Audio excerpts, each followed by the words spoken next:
ભગવાન હનુમાનજીનું ગુમાનદેવ મંદિર આશરે 600 વર્ષ પહેલાં બનાવવામાં આવ્યું હતું અને તેનું નામ ગુમાનસિંહ નામના એક વેપારી પરથી રાખવામાં આવ્યું હતું. ગુમાનદેવ મંદિર ભરૂચ જિલ્લાના ઝઘડિયામાં તાલુકાના ભરૂચ ઝઘડિયા હાઈવે પર છે. ઝઘડિયાથી આશરે 5 કિલોમીટર અને ભરૂચથી 25 કિલોમીટર દૂર આવેલું છે. તે ભગવાન હનુમાનજીના ભક્તો માટે મુખ્ય યાત્રાધામ છે. શનિવારે નજીકના ગામોમાંથી મંદિરમાં તેની માન્યતા મુજબ ઘણા ભક્તો પગપાળા આવે છે. ટ્રસ્ટ દ્વારા દર વર્ષે શ્રાવણ માસના શનિવારે લોકમેળાનું આયોજન કરવામાં આવે છે અને હજારો ભક્તો દાદાની ભક્તિ સાથે ભાગ લે છે. શ્રાવણમાં વિશેષ પૂજા ધાર્મિક કાર્યોનું આયોજન થાય છે. ગુમાનદેવ દાદાનું મંદિર ઝઘડિયા. ગુમાનદેવ મંદિર સાથે વર્ણવેલા દંતકથા પ્રમાણે લંકા ઉપર વિજય મેળવ્યા બાદ હનુમાનજી ભગવાન રામ સાથે અયોધ્યામાં આવીને વસ્યા હતા. શ્રી રામાનંદ સંપ્રદાયના મહાન સંત શ્રી સ્વામી ગુલાબદાસજી અયોધ્યાના આ હનુમાનગઢીની સાગરિયા પટ્ટીના સંત હતા.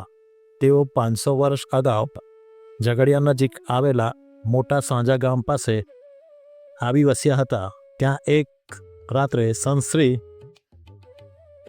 ગુલાબદાસજીને એવો ભાસ થયો કે જાણે હનુમાનજી તેને સ્વપ્નમાં આવી સંકેત આપે છે કે અહીં થોડા જ અંતરે મારી મૂર્તિ છે અને એક શિયાળ તેને વળગી રહ્યું છે અને કેટલાક લોકો તેને મારી નાખવા માટે મારી રહ્યા છે. તમે ત્યાં જઈ તેનું રક્ષણ કરો.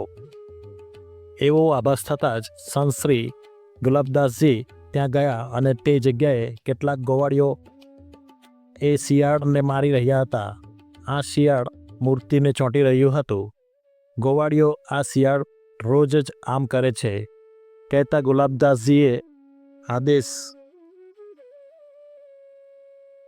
કર્યો કે ભાગ અહીંયાથી, એમ કહેતા જ શિયાળ નાસી છૂટ્યું હતું.